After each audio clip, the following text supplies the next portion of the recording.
श्री स्वामी समर्थ. नमस्कार मित्रांनो, आजचा आपला व्हिडिओ आहे की संकट काळात 52 वेळा बोलायचं आहे गुरुचरित्रातली एकच ओळ. तर प्रत्येक व्यक्ती ज्या वेळेस एखाद्या संकटात सापडतो त्यावेळेस नेहमी देवाचे नामस्मरण करत असतो आणि आपल्यावर आलेले जे काही संकट आहे त्यापासून आपल्याला त्यातून योग्यरित्या बाहेर काढावे असे आपल्याला वाटत असते. जे काही संकट आपल्यावरती आले आहे त्यातून बाहेर पडण्यासाठी जे काही आपल्याला उपासना करावी लागत आहे ती आपण सहजरित्या करतो. तर अशीच एक उपासना आहे की ज्या वेळेस आपल्यावर किंवा आपल्या कुटुंबावर जर संकट आलं तर त्यावेळेस नक्की गुरुवारची उपासना करावी.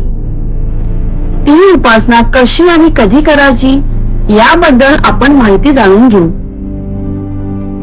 गुरुचरित्राची उपासना करताना गुरुवार या दिवशी शक्यतो करावी. यामुळे गुरुचरित्राचे योग्य लाभ आपल्याला भरभरून मिळतात. तर ही उपासना शक्यतो पुरुषांनी करायची आहे.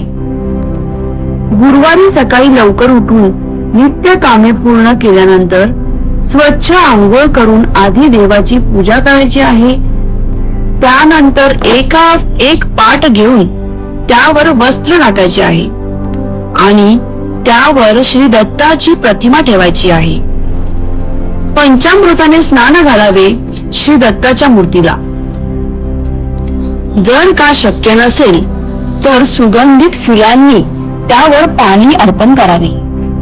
त्यानंतर श्री दत्ताच्या प्रतिमेला फूल अर्पण करावे, गंध लावावे, धूप आणि अगरबत्ती लावावी. त्यानंतर जे काही आपल्याला अडचणी किंवा संकट येत आहेत ते एका पांढऱ्या कागदावर लिहायचे आहे. ते सुद्धा हळदीने, म्हणजेच हळकुंड वापरले तरी चालेल. तर एका वाटीत हळद घ्यायची आहे, त्यात पाणी टाकायचे आहे. त्यानंतर छोट्याशा काठीने स्वच्छ पांढऱ्या कागदावर आपले संकट किंवा अडचणी लिहायची आहे. लिहिताना अक्षरे नीट आली तरी सुद्धा चालेल. प्रयत्न खूप महत्वाचा आहे.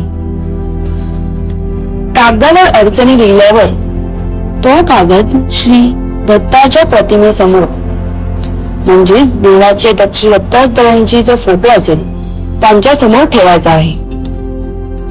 आणि त्यानंतर गुरुचरित्रातली एक ओळ ही 52 वेळा तिचे पठण करायचं आहे.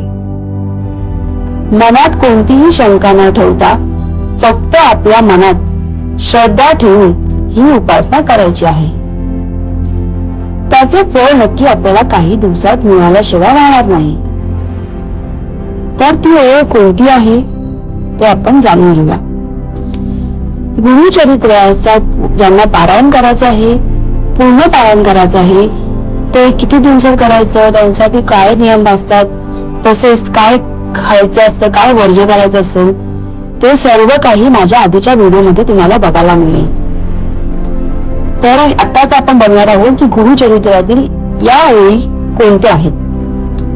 तर उद्वारावया भक्तजना अवतरल्यासी नारायणा, वासना जसी भक्तजना संतुष्टावे तनी तेने परी, ऐसी तुझी ब्रीज ख्याती वेद पुराणी वाखनीती, भक्त वत्सला गुरुमूर्ती विनंती माझी परिसावी.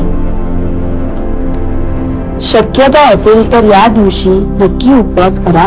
यामुळे उपासनेला नक्की फायदा होईल. तसेच 52 वेळा ओव्यांचे पठण केल्यानंतर श्री दत्ताची आरती करायची आहे. नैवेद्य म्हणून गोड काहीतरी करा. तसेच घरातील इतरांना सुद्धा प्रसाद द्या.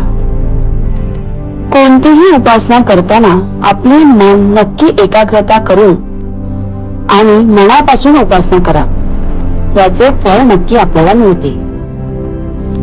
तर मित्रांनो, जर लेख तुम्हाला आवडला असेल तर नक्की लाईक करा आणि तुमच्या मित्र कुटुंबाला परिवाराला हा लेख नक्की शेअर करायला विसरू नका. जे काही आपले स्वामी भक्त असतील, दत्त भक्त असतील, त्यांच्याप्रमाणे हा व्हिडिओ शेअर करायला विसरू नका. आणि लेख कसा वाटला हे देखील मला कमेंट करून नक्की कळवा. असल्यास नवीन लेखांसाठी आपल्या पेजला फॉलो करायला विसरू नका. धन्यवाद. श्री स्वामी समर्थ. श्री गुरुदेव दत्त.